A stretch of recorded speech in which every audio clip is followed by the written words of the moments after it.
Good morning, everybody. Welcome to the YouTube stream. I'm just going to tweet out the link real quick again. And then we'll be good to go, guys. One sec. There's a bunch of people that are on it already.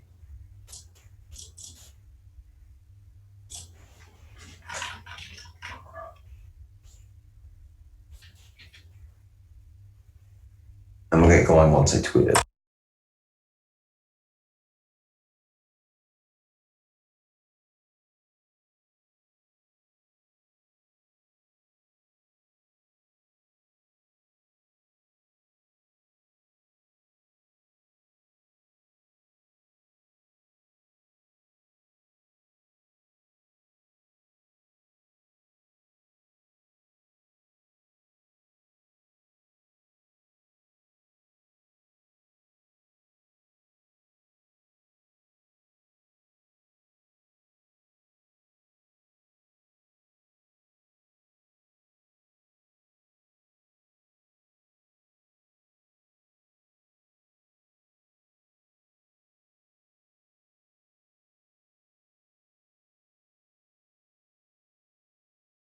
All right, perfect. All tweeted. So, guys, if you're here, welcome to the stream of our pre-market analysis. I'm going to give you a little bit of a brief summary of kind of what's going to happen. So, this is Spartan right now talking. Beth's going to come on after I'm done. Mama Options. She's going to talk about some of the commodities, going to break down the macro environment, any news events that affected the market overnight, kind of a bigger picture point of view. I'll come on once she's done. We'll give a brief rundown of some stocks that are gapping up, gapping down, news associated with those gaps. We'll actually go through those charts, go through the technicals with them, talk about how to play them on the open, both ways, up or down on those gaps. And then we'll go through the FANG. We'll talk about the SPY, what way the market is leaning today, the SPY as well, what are the big levels to be watching, how the charts are set up, etc. And then I'll pass it over to South Beach. And South Beach will come on, give you guys more of a breakdown of the analyst calls that he likes today, macro perspective as well. And then we'll come back and we'll do a brief recap for the open. So guys, welcome if this is your first time joining us, and everyone else, welcome back. Thanks guys, and here's Beth to take us through the macro side. Thank you. Thank you, my friend. Good morning, good afternoon, good evening, my friends, and welcome to those of you who are joining us for our live stream pre-market. A few things to go over overnight that I found interesting. I did mention that Draghi was speaking, and I think there's only one thing that can be representational, what the gentleman said. Subayo, quantitative easing. He sounded the alarm a couple weeks back, which actually got us into the more so in the long side. And he basically is dovish with the capital D-O-V-I-S-H. You have the Chinese, you have the Europeans, and you have the U.S. central bankers, basically full bore, dovish, aka quantitative easing is on the table. Okay, lots of negative information came out, less than expected. Okay, housing starts were really bad. Okay, the consumer confidence was low as well. This is the CB. Okay, Conference Board Consumer Confidence. Okay, today what do we have on tap? We have not so much trade balance, well, whatever. But the crude, this will be interesting because there was this massive draw last week that nobody expected. So there's a lot of cross currents going on, especially in terms of infrastructure expansion. So we'll have to see how this plays out again. If there is this large draw again, then that will be robustly bullish for the market because the internals are telling us that there's consumption going on, and we're just not seeing it yet. I also think that yesterday from the White House, and I think this is a very smart move, the president was basically tweeting that he's going to work with the Democrats on prescription drugs as well as infrastructure bill. These are the infrastructure bill is of interest to me mainly because this is what we need in terms of getting the economy going. This is what you would see being done in a slowdown in the economy, getting people to work. Even though we're at full employment, it's really remarkable what's the cross currents, like I say, going on. All right, let's take a look at the Wall Street Journal. A couple things that interested. This was the one that really interested me the most, this article here. that there is now $11 trillion of global yield negative, okay? And this is actually stunningly breathtaking. And this explains why you see, like the XLU, you see a lot of the junk bonds are basically getting quality ratings, okay, even though they're junk. This is actually a huge negative, I think, for the market. Okay, something we have to keep an eye on, something that will eventually be one of the red flags, one of the on the scales, tipping on the scales to the downside. This is not good, my friends. All right. Another thing I wanted to show you was this was the Apple news. What the ruling wasn't on the original. Okay, for Qualcomm, this administrative judge, basically ruled on a different Qualcomm patents. So right here. So this is the confusion we're seeing right now, and it was evident yesterday. Everybody saw this because it's so blurry. They thought that they would be banning some of the iPhones, but we don't know. So it's like, all right, whatever. So this was, I thought, very interesting. I wanted to see why exactly what was going on with Qualcomm and Apple, and this is the reason why, guys. It wasn't the original iPhone 7, 7 Plus. It's a different patent, so we really don't know what exactly is involved. I'm going to defer to my friend Brian because that's what his specialty is on that one. Seasonality. I love it. This is actually a fascinating chart going back to the 1970s. It basically says if you only invest, okay, at the turn of the month, look at how you outperform. Now, it's just not in the U.S. market, guys. Okay, this is rest of the month, turn of the month, all right? It's in the UK. It's in Germany. So you do get it's just that basically, I found it fascinating that, and there's some, a lot of it has to do with, right, with the 401s and all of the investments, that a lot of them are done once a month at the end of the month, okay? I just thought it was kind of cool to just show you that. There's an excellent article in Barron's today that I highly recommend you looking at.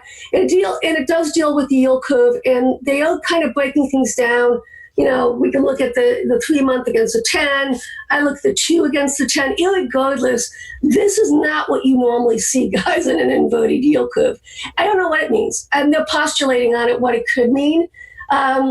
Maybe in terms of expectation of growth, maybe they're saying, okay, quantitative easing, they're going to basically stimulate. I have no idea. This is a very abnormal inversion that we're seeing. Half of the yield is inverted. The other half is not inverted. I personally feel, okay, yes, this is the longest we have gone without a recession. I understand that, okay? But don't forget, guys, we have never seen central banks heavily involved in quantitative easing to prop up the market. And as my friend South Beach says, you do not fight central banks. They win every time. If they do not want the markets to go in, our economy to go into recessions, they won't. They will do whatever it takes to make it so shallow that we don't even notice it, right? China. And I pound the table, and I know it's, you read the headlines, but it doesn't look like I say, I think it's abnormal.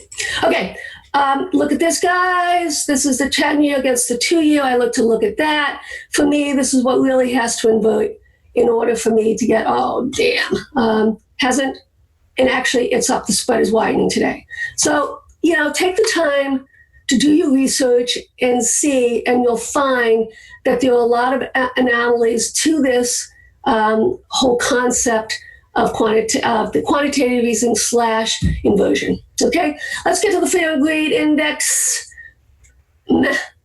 Neutral. Here, look at where we are, and look at where this is. And it says, okay, whatever. There's no, you might as well flip a coin. There was a couple things that I read overnight, though, that did get me a little bit concerned, and this is it right here, guys. When there's an extension to this degree on the consumer confidence, love sentiment trader, guys. I'm wonky. I love stats. And this gives me everything I like to see. A lot of institutions subscribe to this as well, guys. This is actually a negative.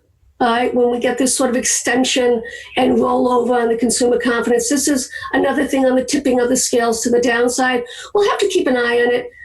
As you see back here, it didn't actually matter. Here, a little bit. I don't know. I really don't know.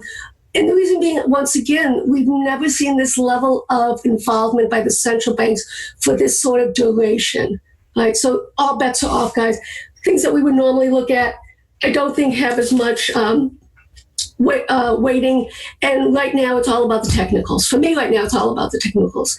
Until we have probably one of the best technicians in the world leading us in Spartan, when he tells me that we've actually rolled over and we've broken key support, that there is damage done, okay, it's time to go short. Until he says that to me, guys, I'm a bull. The trend is your friend. I've got central banks giving me tailwinds, okay? We'll just see how it plays out, all right? This is what it looks like on the S&P confidence cycle, all right?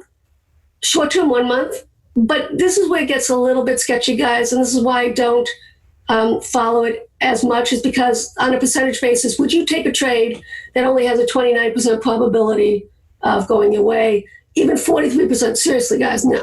It's got to be a minimum. For me, I like 80%, but 70% will do as well. And as you can see, 2 to 3 years out, it's bullish.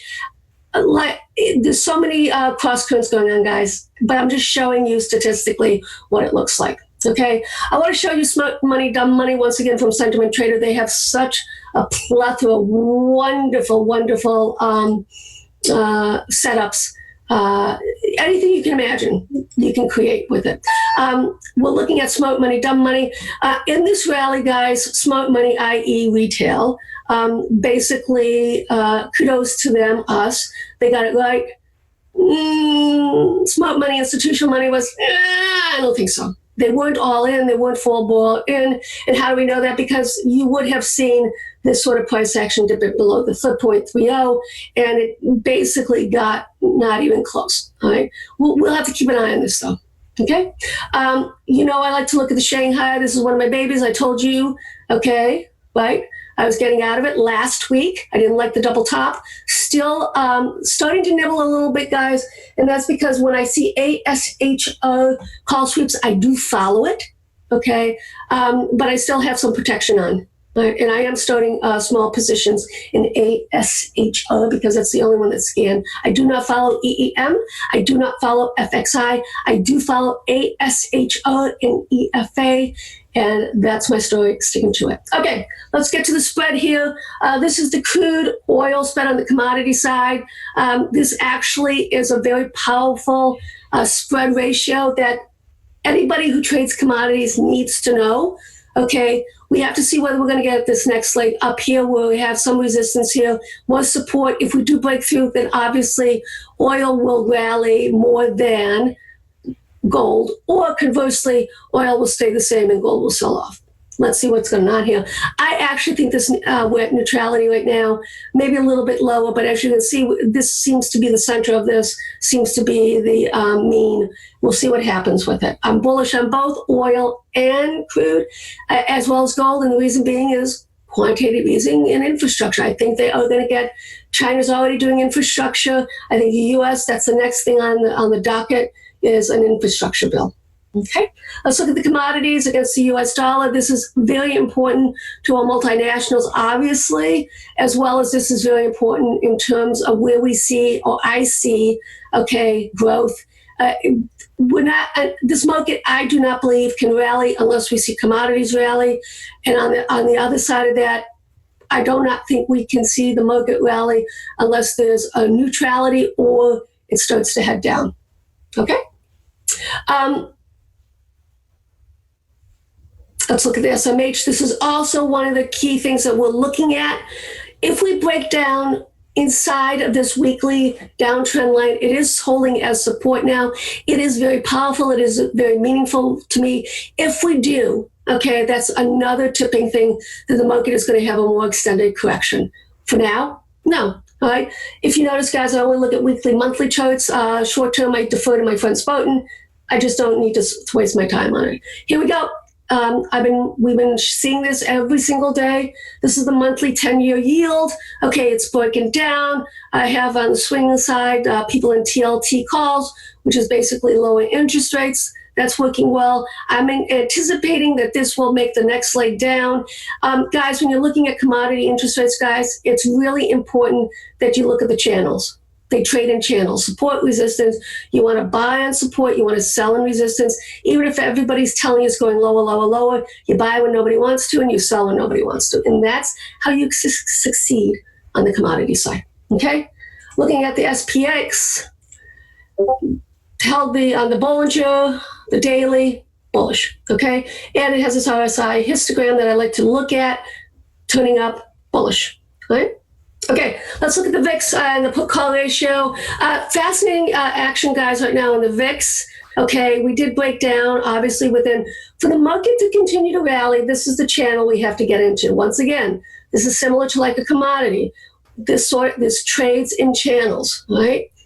Okay, where are we now? We're kind of stuck in this little channel. It won't last for long, guys, I can tell you right now. Either we're going to break out or we're going to break down, one way or the other. This isn't going to last long, I can tell you that. Right. Let's look at the put-call ratio. This has been fascinating in terms of the divergence that we've been seeing. And as I've shown you, this is what it does. And yanks, then gets bought right up, okay? Yanks and gets bought right up. So let's take a look at what happened yesterday in terms of the sweeps, okay? This is actually yesterday's, right? We had noticed, if you notice, guys, it was a preponderance on the put side, right? SPY, Apple, Intel, la, la, la, la, la. These are sweeps that went through that were notable in terms of size, okay, EEM, et cetera, et cetera. This SDS actually is an inverse ETF. So this actually belongs over here, even though it's over here, okay? SPY, Apple, this is fascinating right here, Teva, guys, and I did follow this. And this is how you use this information that we give you on the sweep side. If it's unusual and it's notable, okay, and it's not just, paper replacement or roll-up or something like that. Well, even with the roll-up, guys, it's bullish, right? Okay, but this is how Brian and I use the information that we give you and we report to the room when we see unusual call sweeps going through. Right? So that is it. It's not telling you to buy them. We're only telling you that it will affect the underlying equity or ETF, and that is if I'm seeing 10 SPY call sweeps go through, you bet your bippy I'm going to tell Spartan I'm seeing a lot of call sweeps going through in the SPY. Okay, this is bullish for the market. Okay, all right. Let's keep on going here. We're going to move pretty fast. Let's go into some futures, guys. I like to look at the commodities on the futures side, gold and oil, sideways consolidating, my friends. I mean, this is the daily. You can see this right here. We're sideways consolidating. All right. We haven't broken up, bullish. Everybody knows I'm bullish on crude and I'm bullish on gold simultaneously. Sideways consolidate, still in the uptrend line. You cannot micromanage when you trade commodities, guys. The key is your entry point. You get in close to support and you sell at resistance. It's that simple, and that's how we as a room are successful in trading commodities. Right? You don't listen. These are not momentum type trades, okay? You can't make money on momentum type trades. But if you were to see this, not know what it looks like, right? This is the gold, right? Okay, and this is why a lot of the financial institutions are no longer in this trading this, is because they think they can day trade it. It doesn't work that way, guys. Big picture. We're looking for big moves, okay? We're not looking for like little shits and bits on this stuff.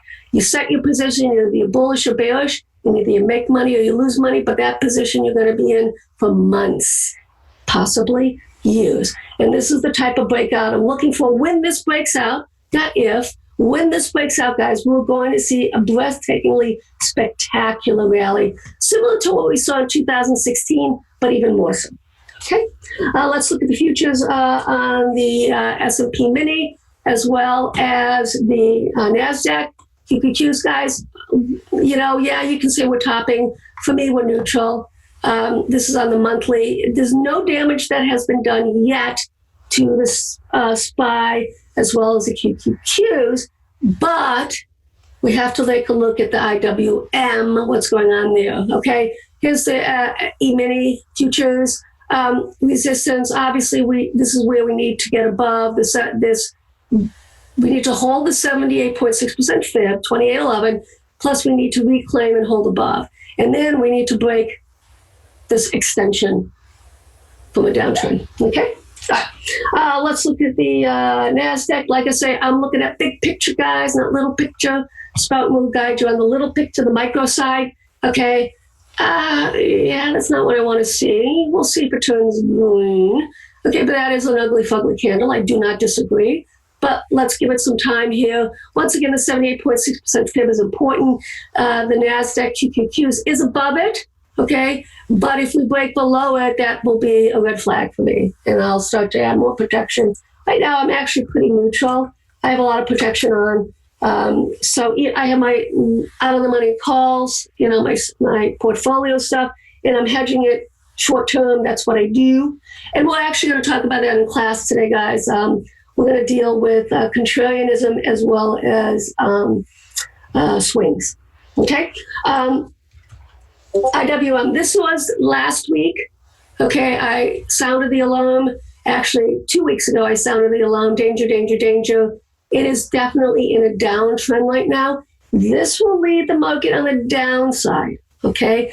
This and transports, the Dow transports never confirmed the rally. For the Dow theorists out there, that's a big, big, big deal. Okay? All right, here we are. Continue to watch on the weekly. Holding this fib 149.60 on the IWM. It's holding up. We'll see how it continues until we break below, okay? Then, this is the support level. You want to buy on support right now, and you want to sell on resistance until it breaks. We are at support levels right down here, 149.60. It's a low risk setup, but you have to be patient with it. It also happens to be a 100 EMA on the weekly, so we'll just pay attention to it. Right now, for all intents and purposes, we're right here. We're almost midpoint, okay, in this channel. And 150, 158 is a 23.6% fib from this move up. So you know what I say, the stronger the move, the shallower the retracements, okay? Let's look at some of the ETFs, guys. Financials, where we are with that. Obviously, the news with the interest rates is negative for the financials, but, okay, it's holding the breakout level support. Okay, until we actually break and close below this extension right here, guys, okay, you're bullish. And this is a retracement within this move up, okay? Until we break here, and I do believe we will break, okay? But that's another thumb on the scale for the negative side, okay? Let's look at XLP. We are seeing rotation, guys. Okay, we are seeing rotation into consumer staples. Okay, what sectors do best, right?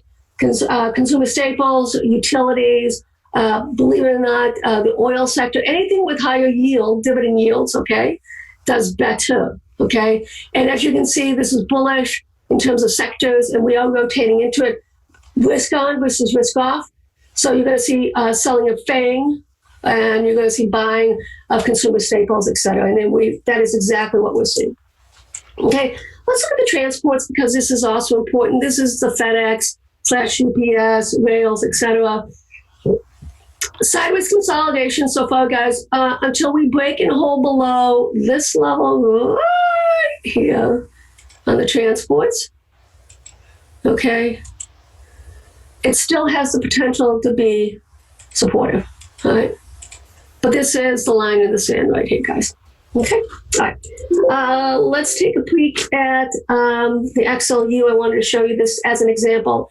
This is actually really bad because this is utilities, guys, and it has a lot of higher yielding junk type stuff in it, and this is all going up in seeking of yield, right? And this is what you would see happen with the fear of recession.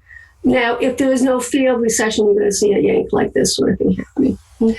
All right. Let's take a look at FANG. I have a little bit of time left. Actually, I actually don't have any time left. Spartan, you want to take over? You want me to do FANG? If you can do the thing, that'd be great. Okay, sure. All right, my friends, let's do a big picture of FANG. I tweeted that I'm now FANG as opposed to FANG. Apple's just a shit show. Yeah, anyways, let's go on. Cyrus consolidation, Facebook holding up. Anybody who can tell you where we're going, the trend is your friend. It's still an uptrend. Cyrus consolidation, we either break up or we break down. You don't over anticipate this, guys. You just don't. Right? When it happens, it happens. From a bigger macro picture, short-term micro, Spartan guides us intraday all the time on it. Okay? Here we are on Apple. Oh, dear Lord. Okay, like I say, I'm now I've dropped Apple from my FANG because I have no idea how to value it. Okay, it's now purely a technical trade, intraday, no swings. I'm out of the money swing. We made a great deal of money on it, guys. We did really well, but we have so much uncertainty in this. We're going to have wide ranges. I don't know how you value Apple with all they did. It was so underwhelming, the announcement on Monday. Come on, guys. Amazon, my baby. Okay, we love my baby. Amazon is my baby, but, okay, we are at resistance levels, guys. Okay, until we break out, this is where you sell. I'm not saying you have to buy puts on it, but I did because as a hedge against my portfolio, because I'm very bullish on Amazon. But the minute we get into resistance like this is when you start to take risk off. And there's many ways in which you can do that. Either take your profits, you can write calls against it, or you can start putting on some protective puts. And I choose to put on protective puts because my swings are out to 2020, 2021. And I'm not going to get involved with that because I'll get killed on the spread. Right? Okay, so let's look at Netflix. Pretty. Still holding up, but we're getting a little bit of consolidation here. Yeah, but until we actually break and hold below this uptrend line, guys. So for those of you who are my students, whatever, you know what you have to do. Just draw your trend lines in. You know what it looks like on a weekly, the bigger picture. This is when the red flags start to come in.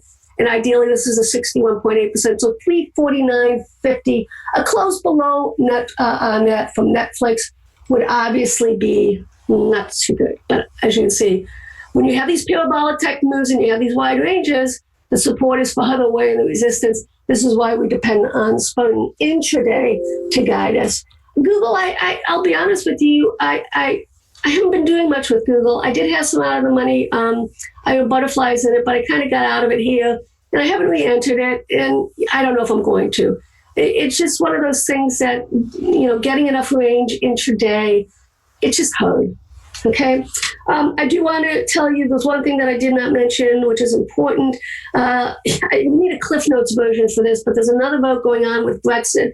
It's a multiple choice vote.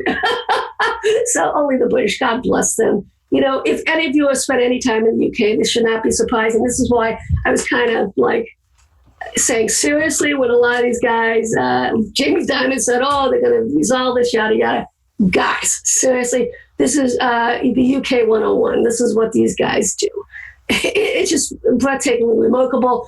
But this is more of a cultural issue, guys, and you're trying to say that, they're going to do what's smart in terms of their brains. No, it's a cultural thing, guys. This is why Parliament, got those backbenchers there. Okay, my friend, are you ready now? Yes, I am. Okay, everyone, welcome once again. Enjoy and cheers.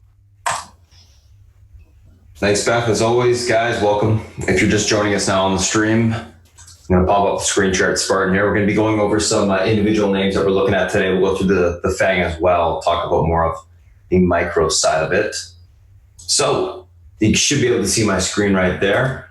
Let's kind of go through what we got going on today.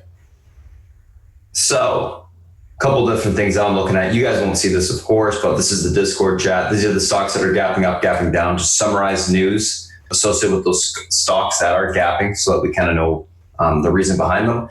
SCVL, earnings beat, EPS revs, 2020 guidance in line, CTRM gapping up on continuation from yesterday's breakout and sympathy of Hunt, AXSM, FDA grants breakthrough therapy for one of their drugs, GLBS pushing on a continuation from yesterday, CNC, deal to take over WCG for $17.3 billion, deal in cash and stock. Len, Earnings miss, EPS and revs year over year, 29.8% growth. So let's talk about kind of what we got going on today and what we're looking at this morning. Just for the guys that are in the Discord, if you're new, please throw your email in the email check area. Otherwise, I'll have to remove you. And you'll have to do it through DM. Anywho, let's talk about what we got going on today in terms of these individuals. So SCVL and CTRM. These two, let's start with them. So SCVL obviously gapping up on earnings beat. Let's get rid of that. Gapping up on earnings beat. EPS revs in line, 2020 guidance in line. So basically an overall positive. Stocks being sold off into earnings. So obviously it's pushing back up on that. Couple different levels that we're looking at this morning. We can see that it broke the 50 EMA to the upside, big level to reclaim. A little bit of resistance at 36.13. I love these types of charts because they're pretty easy to tell where these stocks can go to. So pivot point on the stock to the upside for continuation is going to be 36.13. If it holds that area of resistance to the upside, you're going to see continuation till the next part of the range. So we're going to see some room on this name towards the 37.45 to 38.19 if 36.13 can hold. I would look more on the upper end. I think it's going to be able to squeeze a little bit higher. If it's unable to hold that 36.13 level, look for a pullback towards that 35 to 34.70 area. Pretty much right at that 50 EMA, I think is where it's going to stop. We'll look for basing down there to take the stock long. Let's say basing does not occur and it just goes right through the 50 EMA on the daily. 33.64, a little bit of pullback down there. We can look to grab it long. Intraday, let's look at these levels, how they work. That's your pivot point. That's your first resistance to the upside. Here's your support. I'm just going to get rid of the lower one. It's right there anyways. First support, second support, which I think is, it probably won't be going below that today. So 36.13 is your pivot. The way that pivot points work is they're big areas of support and resistance. If you break this area of resistance to the downside, you're going to start to sell off back into the last two support levels. 35.11 will be tested pretty quick. If the 50 EMA breaks on the daily, you're going to 33.65.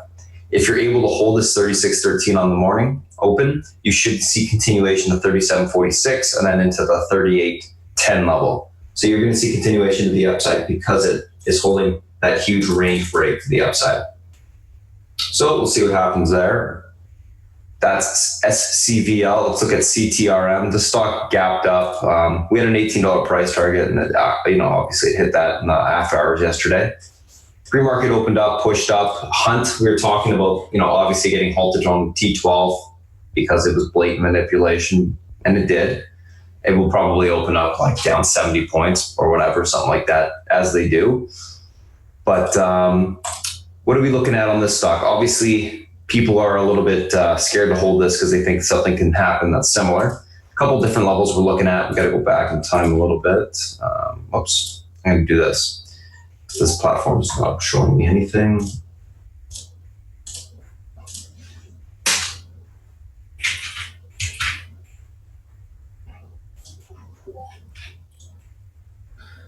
And there we go, 19. That's all I wanted to see, where that resistance level was.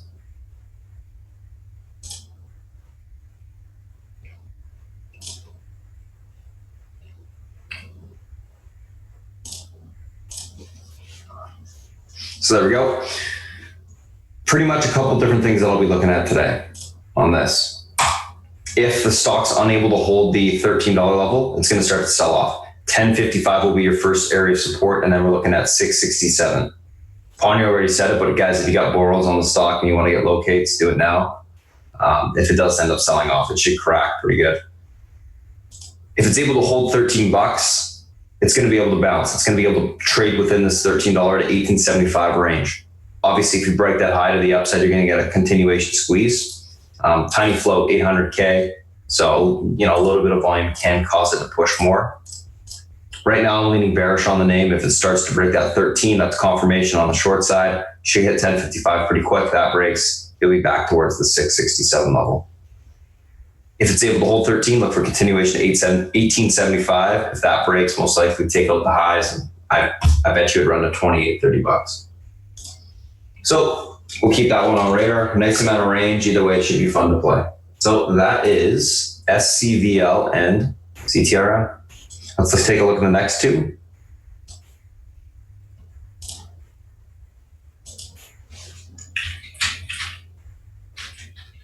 SCVL, CTRM.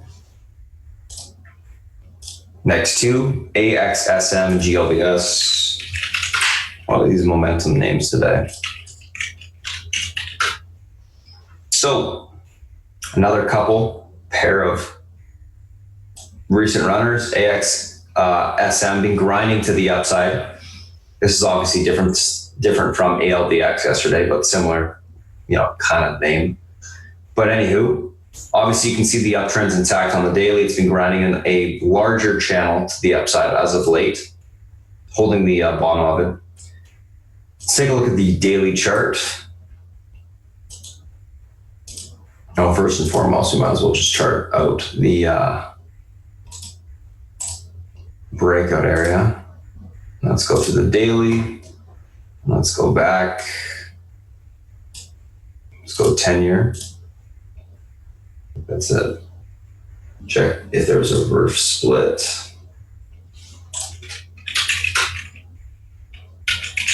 Oops, ACXM. AXSM. Yeah. Okay, we're good to go. Let's do this, minimize that.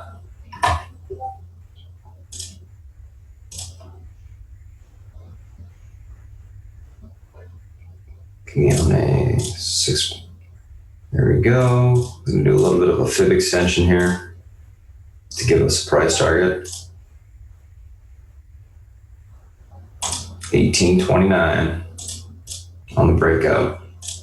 Okay, we got the levels. So what are we looking at today? 1683, big level this morning. If you hold above that level, you're going to see continuation into that 1830 level to the upside. So we'll be looking for continuation to that mark. One thing to realize is there's a little bit of a top channel resistance as well right here. So that's where it's right into in the pre-market. I'm sure it's right there. You can see it pulling back off it. If it breaks this level, it will go to 1813 or 1830 pretty quick. I think you'll probably get a projection at that mark sell-off. I think 1683 is going to act as that pivot point to the upside intraday. If that level holds, you're going to see continuation higher. If it doesn't hold, it's going to start to sell off and most likely back to this mark right here, $15. If that breaks, then you're back into the yesterday's lows, 1410 to 1364. So it's got quite a bit of room to the downside if it is unable to hold. I'm going to make this level blue to represent the pivot point on the stock. That's 1683. Break and hold of that level, room to 1830. Look for topping up there, short the stock. 1683, unable to hold. You're going to sell off towards $15. That breaks, $14 is where it's probably going to start to slow down in base. Overall, leaning short on the stock, as you can tell. Leaning short biased. GLBS, small one. Recent runner, former runner, shipper stock, of course. We saw some of the hunt, which is technical and technically a shipper, but not really. But anywho, stock obviously ran to the upside yesterday. Let's take a look at kind of the levels that matter to GLBS this morning.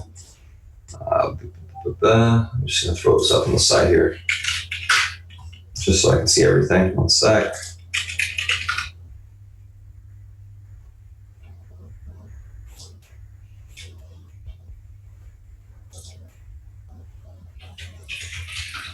There we go. So GLBS, basically what we're looking at is a little bit of support right here. 50 EMA on the daily, which is what's being tested at $4. That breaks, you'll be off and probably fill the gap towards the $3 level entirely. If that $4 holds, look for continuation into the 445. That breaks, then you're off into the 513 to the upside. You can get a little bit of juice on continuation if it's able to hold that 4. There's actually a dollar range to either way, so it's got enough room for us to play today, in my opinion. Pivot point $4 right here. Obviously, there's more room to the downside right out the gate. If that breaks, you have room towards $3.05, whatever it is, right down at the bottom. If it's able to hold that 401, look for continuation towards 445. That breaks $5 on the upside. Wait for confirmation. Either way, it should be a fun one to play. Small stock. Overall, holding up pretty well this morning. You can see that it got rejected at the 445 a couple times. Needs to get back above that level to get any sort of momentum to the upside. So that is AXSM and GLBS. Let's take a look at the next two.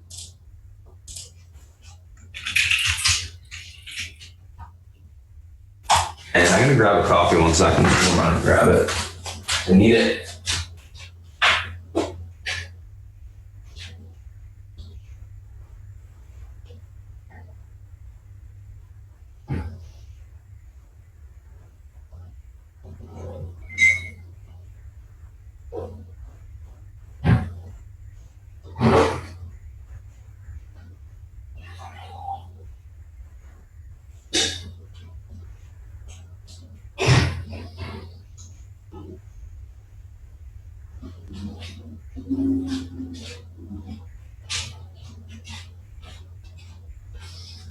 Cool. Thanks, guys, for your patience.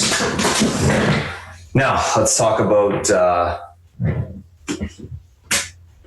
next ones. CNC and Len.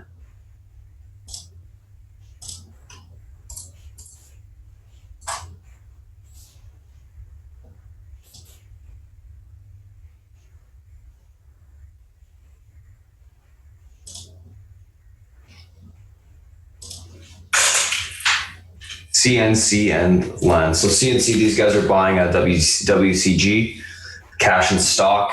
This is why they're selling off short term. We can see that they're going to have a little bit of room to the downside here. And to support, most likely we'll be seeing 48s, 47, 42.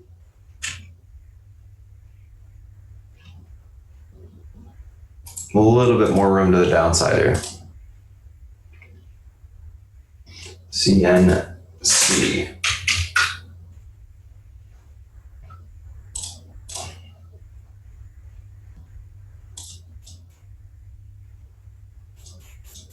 Get rid of the synchronization. It's 47, 47. Okay, so stock's obviously pulling back on the buyout news because obviously, when stocks typically buy another stock, obviously the stock that's being bought goes up. The stock doing the buying will go down short term, taking on risk. Obviously, they're using cash. In this case, cash and stock to take out WCG. So a couple different levels of support, 48.89, which is obviously breaking right now. And then 47.27 after that. And then if that breaks, 45.78. So you'll see continuation most likely to the downside. For the most part today, at some point it will base and probably start to grind back up. But obviously that's not yet occurring. So until then, should be a slow fader to the downside the entire day. You'll know when it's done because it will break the downtrend and then obviously we'll trade flat for quite some time. And then at that point, it will start to curl and push back up. So first level of support is 48.89. Next level, 47.27. And then you're looking at 45.40. So that's what I'm looking at there in regards to this thing.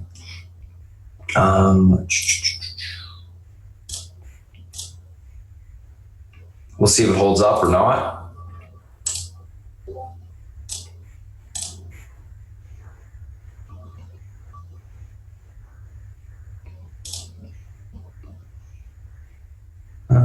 And yeah, should be a slow fader. I'm just thinking if we put a pivot point on the stock, I mean, we can at 48.89. Realistically, that is the last line in the sand. So I'll make this blue. Below this level, we get continuation lower, 47 and then 45s. This hold, we can start to grind back into the top of the range, 51 bucks. RBZ running. Thank you, Jason. Just quickly throw it up, take a look. Same type of price action as Len. Let's see what the float is on that thing. 1.1, so it's pretty small. I'll throw up on the side charts for now. LEN, Len. Let's take a look at this stock. Len, obviously, they missed earnings, but their year-over-year growth was good. So it's a little bit of mixed. I think overall the chart looks very bullish. Above this 50 spot, it's got room to push. Nice range break off the lows, back into the $53 level is where it's got room to. Love this chart for continuation higher. It's into this gap right now, which is where it's going to try to push towards that 52.90. If it gets to that area, we look for topping, short the stock back down. If it is unable to hold the 50-50, we'll look for it to start to sell off back into the bottom of the range, which will be around 49.50 to, I think this is probably the most realistic level. 48.80. Let's get a little bit lower. Nail it down. 48.73. Quickie look at the intraday chart right here. Let's see the level right here. This is your pivot. That 50.45. If that level holds, continuation of 53 bucks, aka 52.90. Unable to hold that level, look for continuation lower, back into the 50 or 48.74 support to the downside. So that's what we'll be looking for on Len.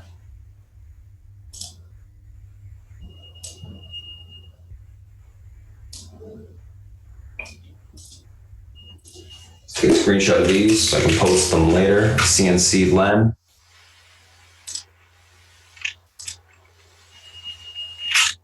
And let's go to the SPY and the FANG real quick, and I'll pass it over to South Beach. SPY, what's going on here?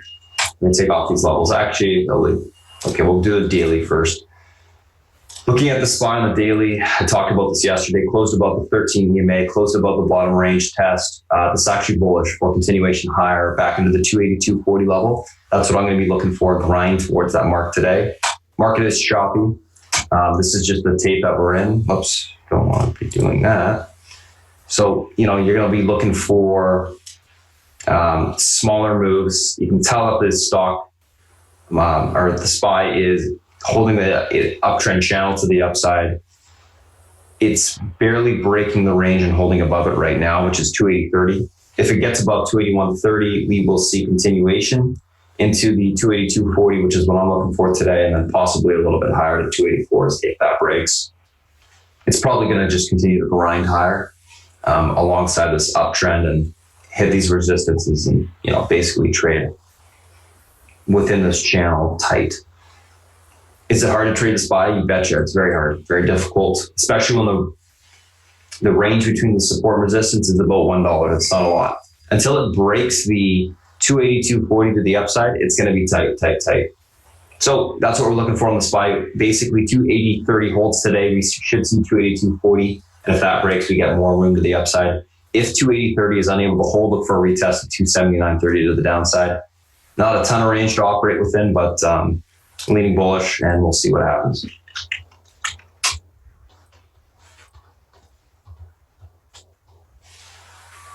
Take a look at the next one. Apple holding the 188 support. Look for a retest of 190 to the upside. I think it's holding up pretty well. If 190 breaks, we should see a push towards yesterday's highs and a retest of the downtrend, which is going to be, let's see where it is. Probably at 190, yeah. 160.90. So a little bit higher than that, actually. But that's what it's going to want to do. It's going to want to retest the downtrend on the hourly. So watch for that retest if you want to see continuation on Apple to the upside. If it's unable to hold this level to the upside, look for continuation lower. You can obviously tell that if you do a duplication of this trend line, Apple is in a short-term channel to the downside. And that's notable. If it gets rejected there, it's probably going to start to sell back off the 188 and the 186. need to recognize these patterns. So that's Apple. 188 is your key level to hold. That holds, look for 190 retest. That breaks, you got to break through that downtrend. Unable to do so, we got to pull back on the name. Overall, leaning bullish on the open, and then if it gets rejected, I don't know if it will or not, and then bearish, I think we'll probably end up pulling back. I hope to be surprised and it pushes through though. Amazon 1786 is your big support. The huge, two huge levels here: 1786, 1796. Support resistance. It's going to trade within this range until it breaks one way or the other. It's pretty tight. If it breaks 1786 to the downside, you see continuation towards 1765. If it holds, you will see continuation on the 1796 retest. That breaks and then back towards yesterday's highs, possibly 1820. One thing Amazon has done is it has broken that shorter term parabolic uptrend. There's a little bit of a head and shoulders on the hourly here. You can see it. We need to recognize this as well, which has formed, of course, from yesterday. Got a lower high, which means there is a downtrend. In order to get any sort of continuation to the upside, it will need to break 1796 and then through the downtrend, of course, for the leg back up toward the recent range high. So same as Amazon, watch once it breaks that resistance, look for the retest of the downtrend. If it breaks, you get continuation. If not, no go.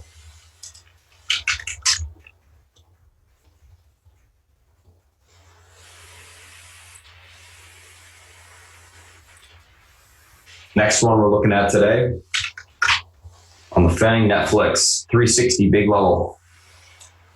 Tight range it's trading within. 360 breaks to the downside, room to 353, 360 holds. Look for a retest of 366.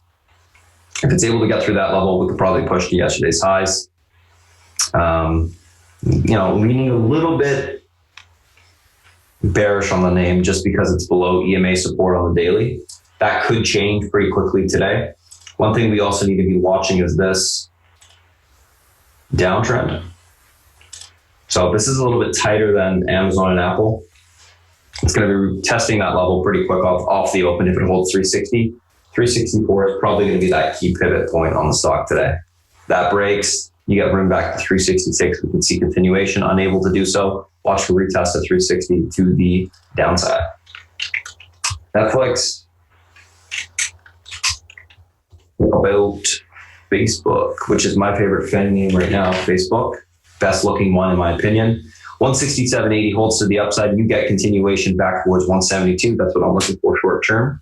Trading in an uptrend channel. 167.80 to the upside is the key level to hold. If that level holds, we should continue to push. Unable to hold, watch for a retest of the downtrend break, which will be around 166.50 to 165.50. Put about a 1 point range to retest that support. And we'll see what happens at that level. Overall, I think we see continuation. It held the 50 EMA on the daily, back above EMA support on the daily, back above the range resistance on the daily. I like it. That being said, obviously stops are set, etc. Risk will be controlled every step of the way. Last but not least, Google. Okay, looks like that's just a fat finger. 1196 is your key level of support. That level holds room to 1220. Range bound. If it's unable to hold, room to 1174 downside. Tight little range it's operating within. One thing that you'll see as kind of the common theme, SPY, FANG, stuck in ranges. That means the market's going to be a little bit choppier. That means you're going to get less follow through on these names, especially when you see these low float stocks running, guys. They're running for a reason because that's the only thing people can find range on, especially the market makers. So typically you have a choppy market when those things are pushing. Anyways, that's it for now. I'm going to pass it over to South Beach, guys, while I am in the background typing up the notes. I'll come back on once I'm done, do a quick recap of everything we talked about this morning, and then the market, we should be ready for the open then. All right, South Beach, if you're ready, it's all yours, boss. Good morning, guys. Okay, so these futures are trading strictly with the yield curve, okay? When it inverted hard this morning futures got hit, they went down to whatever it was, -8. And when they get back to kind of sort of where they were yesterday, the market goes back to unchanged. So at the current time, the 1 year is trading at 241. I only look at the difference between the 1 and the 10. 241, the 10 years at 239, and basically it's the same as last night. So at one point, it was a big change from last night. They hit the futures back to where it was last night. Futures are unchanged. Okay, so you have to keep an eye on that spread. I can't implore you enough. That's what's moving the futures, plain and simple. Okay, a lot of stuff with Brexit today. I'm no expert on Brexit. We'll see how it plays out. I would bet dollars to donuts they'll come to some kind of agreement, because it would be too hard on Britain not to. And as far as May's concerned, I think her time is numbered, but we'll see. Duong, I'm not sure if there's a way to see the 1 year on Thinkorswim, but you need to see the difference between the 1 year and the 10. So if you don't have both of them, it's of no use to you. Okay, you have to have them both because I'm looking at the spread between the two. Okay. China, they're meeting, I think, today and next week. The scuttlebutt around is there's not going to be a dramatic change. This is going to be kind of a truce, but we'll see. I don't think anybody knows for sure. So I don't think it's a today event, that's for sure. I've said to you guys a million times that the government is the most important thing in moving stocks. There's no second place, okay? The government is what makes markets move. Trump's new Fed nominee says he wants to cut rates by 0.5 point the minute he walks in. They're too high. I don't know where he's coming from, but whatever, he's saying that. But getting back to the government, yesterday they said something about healthcare, and you guys know I got pretty short healthcare stocks. That worked out pretty well. I was in Molina in a decent way. I was in CNC in a very big way, and I covered it on the bell, so I'm kicking myself now that it's down 6 points. That was a very big position, and it worked out well, but here's $6 more that I left on the table. I was short hospital stocks also and stuff like that. I don't think it's going to affect drug stocks that much, okay? Because they don't want to destroy the goose that lays the golden eggs, the R&D budget and so on and so forth. I think they're going to try to hit the guys who add on costs, okay, like hospitals, like PBMs, the guys who provide the what's it called, Social Security and, all that kind of stuff. The welfare, the whole system. They want to cut back the margins for the system. I don't think they want to cut back the drug stocks as much. So you have the Molinas, the Centenes. They'll probably hit Cardinal Health, ABC, McKesson, but I'm keeping an eye on these names. As of now, I am pretty much out of them. Just kicking myself for that one. I did not trade the WCG. That WCG deal is very interesting to me because of a couple of reasons. Number one, it's trading at a very big discount to what it should be worth. So if you look at, 3.38 centene, 49 times 3.38 plus $120. So this thing is worth $285 and it's trading at $255. So which is basically telling you they're going to have a long and arduous task of getting this approved, kind of sort of like CVS had. Okay, so we'll see what happens with that. We'll see. I'm not going to, we don't play risk arb here, so I would say, don't be involved in it. But if this deal were to go through, it would be a negative for CVS. That's trading down $1 because WCG does its PBM business with CVS. and Centene would probably take that over. So if anybody loses on this transaction, if there is a transaction, it would be them. So it's another shot across the bow against CVS. Okay.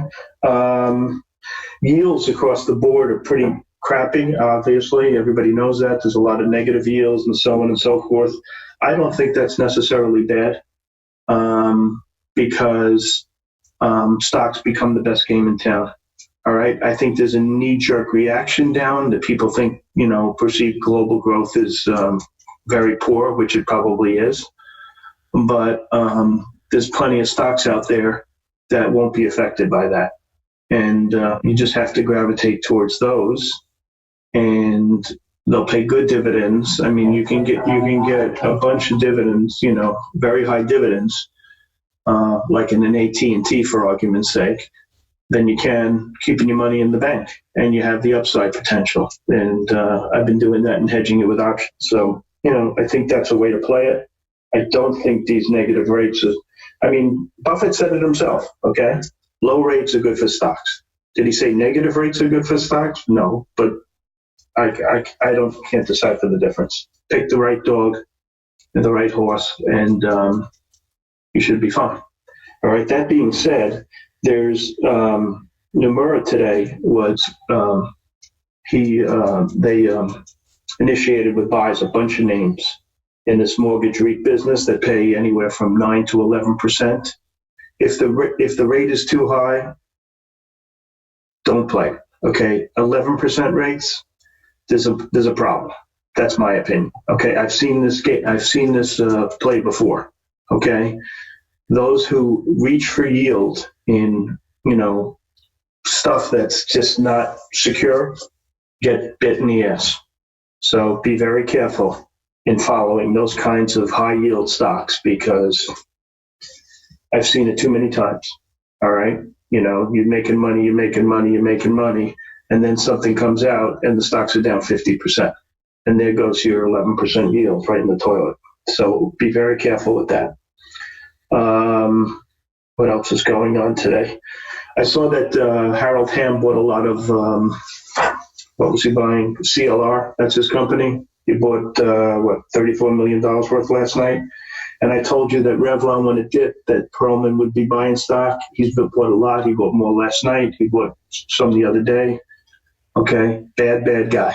All right? You want your company to be shareholder friendly. He's shareholder unfriendly. All right? But there's a way to play his game, and that's to buy when he buys. All right? So I bought some the other day. It's been pretty good. We'll keep an eye on that. What else am I looking at today?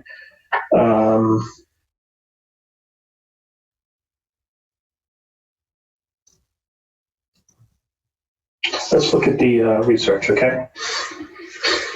There really wasn't a lot. On the long side, out of Morgan Stanley, LITE was interesting, and RARE. Two decent calls out of them on the long side. Raymond James, positive on OIS. I like OIS. I like Raymond James a lot, so I tend to follow them. Oh, by the way, just to revert back to oil. There's a piece out of South Korea today that says the oil that they're getting from the United States has metal in it and it's hard to refine. That's been coming from pipelines. So I wouldn't be in any pipelines. Okay, someone's going to have to do something, and that's not a good situation. So be careful in the pipeline stocks. If you see weakness, that's the reason why. Okay, so back to the research. OIS I just mentioned. I like to call NMCI out of JP Morgan. I think the shipping stocks are definitely a focus. Why? I don't know. Beats the hell out of me. I came in with some Globus. That's up a little bit. And I'm going to be watching a bunch of stocks in this group. I think you watch the ones with the smallest market cap. I think that's the way to go.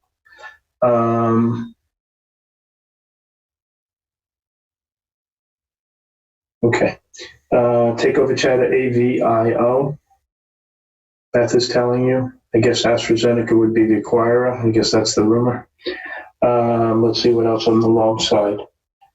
I think when you see research out of these second-tier firms, well, being kind, second-tier firms, third-tier firms, fourth-tier firms like Brenberg and Cantor Fitzgerald, and they have these pie-in-the-sky targets, like PRQR, Cantor has a $40 target, and Bren and NTGN a $15 target, and GRTS a $30 target when the stock's 11.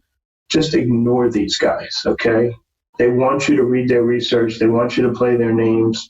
It's just a bunch of crap, okay? You will lose money. No one plays their stuff. You go and you buy it.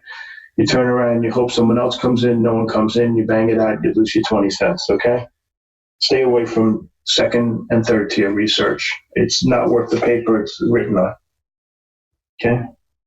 What else on the long side? Let's see, Carnival Cruise was defended. I kind of sort of like that stock down a little bit. It has a really good yield, and I think they have a really good business model. Wing at a BMO, okay, not terrific. There's not a lot of really good research today. Goldman Sachs upgraded ON, but someone really good downgraded it the other day, so I cancel it. Who downgraded it? Oh, it was Morgan Stanley. Put a sell and a $14 target. So I'm negating that long call based on Morgan Stanley's call, just so you know. That's really it on the long side. I didn't really like anything except the NMCI and the light and the rare and the OIS. On the short side, ACIA at a Morgan Stanley was interesting. Monster at a UBS I thought was interesting. MNST. A lot of people don't like this. Campbell Pork and Beans. It was downgraded, but reiterated downgrade. But I'm not really a fan of, it's like a rehash of old news. What else? KBH. This was interesting. I'm not a fan of BTI, but they said that their beat was based on a lower tax rate. And let's watch that stock, okay? We'll see how it does, okay? If they're right, the stock won't hold its gains, and then the group will get kind of soft. Yes, Meg, it's the 10-year and the 1 year, okay? And I'll get to dividend stocks in a minute, okay? All right, what else? So that's that. That's that, CMC. Okay, so that's that. Okay, so let's talk about the dividend stocks I like, okay? I like stocks that have free cash flow and dividends. I think that's where you make the most money. Okay, so I like a Blackstone BX, yield 6%, pretty good business, really smart guys. That's the kind of stock I'm talking about, okay? Verizon, pretty good business, pretty smart guys, 4% yield, that kind of stuff, okay? Those are the kind of names I'm talking about. Okay, does that help? All right. Let's see what else there is today. Just watch this. Kramer had a really interesting discussion I meant to talk to you about. He has this woman he calls the Fibonacci queen or whatever her name is, but she's looking for a hard down, okay, in the next 5 to 7 days. She's been very good. I forget her name off the top of my head. Broden. Her name is Broden. And as long as we held 27.22, the market's fine. I thought that was an interesting call, especially considering that the best days of trading, which Beth brought up, and I 100% agree with, of the last 2 trading days of the month and the first 2 trading days of the month, they historically outperform by a lot. Okay? And we're coming into the last and the first 2, and he's looking for this to happen in the next 5 to 7 days, I think he said. So keep on your toes on that. The woman has been very good in calling the market. And what I'll probably do in that case is kind of sort of think twice about overnights on the long side. Okay? Looking at positions, I got MA and V always. I got that telephone I talked to you about. I have some CPAH. I have some Fitch, FTCH, which I've told you I've been involved in. I have GLDS. Nelson. I have some Qualcomm. That research report out of JP Morgan was not good for Qualcomm. I forgot to mention that. Neutral $54 target. I kind of think they're sitting in a good seat, but because of 5G, but I guess we'll see. And the Apple Qualcomm, which Beth mentioned, seems like it's a different patent than the main patent. So who knows? That's why I guess Apple's up today and Qualcomm's down a little bit. What else is there? That's really it, guys. Okay, I'm looking, for an edge. Okay, yesterday the edge was healthcare stocks. At the moment, I'm not 100% sure what the edge is. This DuPont, by the way, is going to change over, I think, by Friday to, just Dow Chemical, and then there'll be another stock. I'm not sure what the symbol is going to be. It may be still DWDP, but we'll see. One will be DOW. Oh, Mommy, you use Carolyn Broden? You think she's good? He thinks she's great. Okay. Anyway, she'll be typing in a minute. But that's the one that Kramer loves, and she's calling for a correction. Okay, so I think, she's featured. Okay. All right, so we'll see what happens. And every chat room I've been in loves Broden. Okay, so there you go. So everybody's watching what she's saying, and this is what she's saying. He brought it up last night.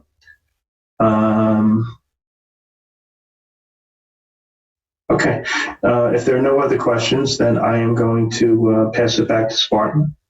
Okay, and you can always direct message me during the day if you have something to talk about. Okay, guys, good luck, and let's make some money. Excel Beach as always. Just a quick note, guys, if you're scalping, it's AVEO on this buyout chatter. 76 cents is your resistance, and then has room to 89 cents. So sell some right now. I sold a bunch into this level. I have like a quarter left. These things typically don't hold up, so just be cautious with it. I'm going to take the rest of it off probably right now. 1 second.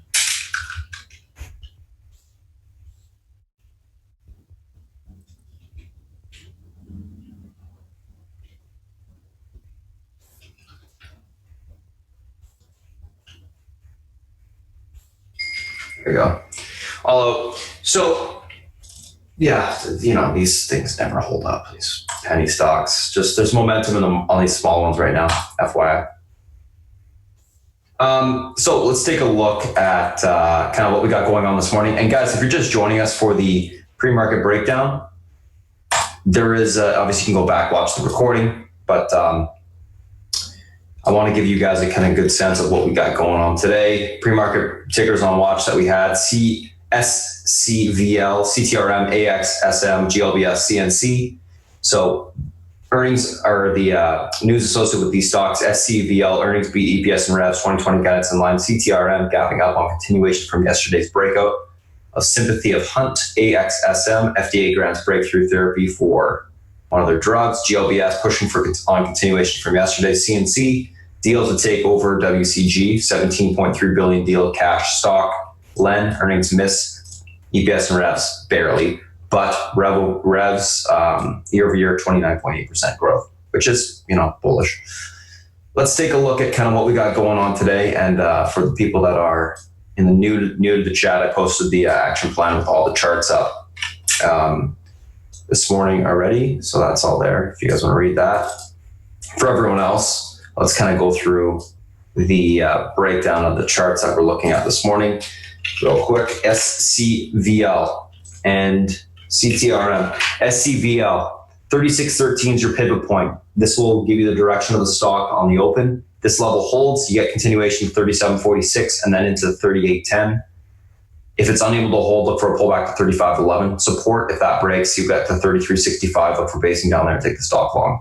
I'm leaning bullish on the name. I think we're going to see continuation higher. Looks good in my opinion for continuation to the upside. CTRM, $13.03 is your pivot point, aka your big support level to hold. This level breaks, you're going to start to sell off to 1055 pretty quick.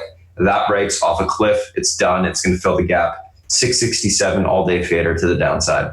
Able to hold 1303 this morning. Look for a push back towards the $16 level. That breaks. It'll be back to the 1875 and then the high of the day pretty quick. This 13 level is huge. It breaks, you get continuation sell-off. It holds. Look for a pop. I'm leaning bearish on the name. I think it's pulling back because of Hunt. Obviously, T12 people are a little concerned that they can get caught in one themselves, which does happen. But typically only with stocks that have huge robust runs, and this is not big enough yet. We'll be watching to see what this thing does on the open. Holding up pretty darn well, in my opinion, right now. I think it should have cracked through it. We'll see what happens. AXSM and GLBS. AXSM, GLBS. So AXSM, they had the FDA breakthrough therapy designation on one of their drugs. Big pivot level 1683. And the top channel, it has to break through. Got rejected out of this morning already. If it breaks that level right here at 1683, it holds. You'll see continuation towards $18.10. Unable to hold this resistance to the upside, look for a pullback into the 1510 to 1410 level of support. We can look for basing down there, take the stock long. Overall, I think we're going to see a quick pop this morning, and then we can look for the topping. Nice flags holding this morning, looks good. We'll see if it can break and hold that pivot point for continuation. GLBS, $4 is your pivot point. That breaks, it's going to sell off towards 3. Big support level on the daily. If it's unable to hold up, we're going to see the next leg lower. If it is able to hold up, watch for a retest of 445. That breaks. We can see it push on continuation to 513. So the $4 level must hold for the stock to push. A little bit of resistance along that way is 445. If that breaks and holds, you start to get momentum in the name. If not, watch for a pullback towards the 308 spot. Let's take a look at CNC and Len. So these guys are doing the buyout of WCG and Len, LEN.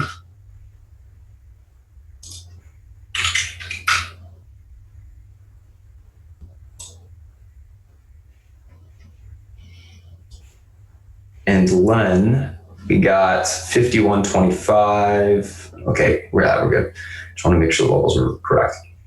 CNC, 48.89 is your big pivot point. Stock's breaking a lot of support on the daily. If this level breaks and holds under, you're going to see continuation lower into the 47.40. And then if that breaks, 45.60. So you got more room to the downside if it's unable to hold that level. I think it's going to be a grinder to the short side all day until you see the trend break and it start to base. Until you see that, that's what's going to occur. If it's able to hold 48.89 this morning, look for a pop back towards 51.13, then maybe some continuation back to the 50 EMA. These stocks that buy out other stocks typically will sell off the entire first day. And then the next 2 days, they'll get bought back up. That's just typically what happens in the past. So I would expect it to have some sort of similar price action. Len. $50.45 is your pivot point this morning. It's holding above it. It's got room to $52.90 to the upside. I'm looking for a continuation higher. I like the name. We'll see how it opens up. The volume this morning is fairly light. So that's notable that, a couple sellers can pull it back pretty quick. Able to hold 50.45, room to 52.90. Look for resistance up there. Pull the stock back after. 50.45 is unable to hold. Look for a pull towards 48.74, basing to take the stock long. Nice amount of range on the name today. Should be a fun one to play. Let's take a look at the SPY and the FANG. Go through these again. We talked about this morning, but I think it's worth mentioning again, guys. The SPY is choppy. It's a tight range. With tight range equal choppiness. It's trading between a high and a low, which equals choppiness. That's a really easy way to recognize if the market's choppy. How tight is the range of the stock? If it's 1 point or less, it's obviously going to be choppy on the market. And if it's trading between the high and the low, that's also another sign of choppiness. It's trading between the high and the low, basically at 81 to 81.30. 281.30 breaks, you get a continuation of 282.40 on the upside. 281.30 is unable to hold. Look for a pullback towards 280.30, towards this trend of 279.80. It's going to be pretty tight. I think, it's something that I'm going to avoid altogether. I think overall, we continue to grind to the upside. We can keep retesting the EMAs to the downside, breaking them and then reclaiming them, which I think is bullish. It shows us that we're not ready to break down. There's some strength still in the market. So I'll be looking for a continuation grind towards 280-240 this morning. And then if we can't get through that level, watch for, basically a pullback like we had yesterday. Not as robust, but similar. Apple. So Apple is reclaiming 188 support. You can see the channel that it's trading in on the hourly to the downside. It's going to try to retest the top of that channel this morning. 190 is the big key. We break that level, you'll start to push back towards 194 because you'll have a break of the downtrend. But note that it's a huge resistance point.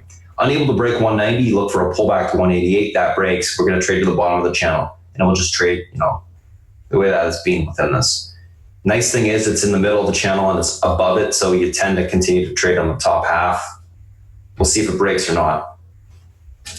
But 190 is going to be the big area to be tested this morning. Amazon, similar to Apple in that it's trading in a short-term downtrend. I wouldn't necessarily say it's a channel. I'd just say it's a downtrend, kind of a flag setup on the daily.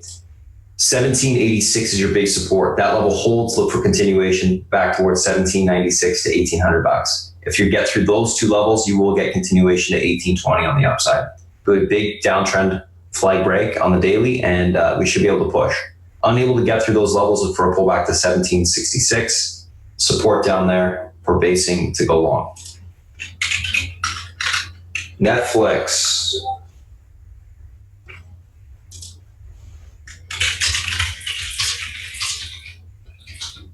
This stock, 360 is the key support. Like Apple and Amazon, you got a little bit of a downtrend in the short term.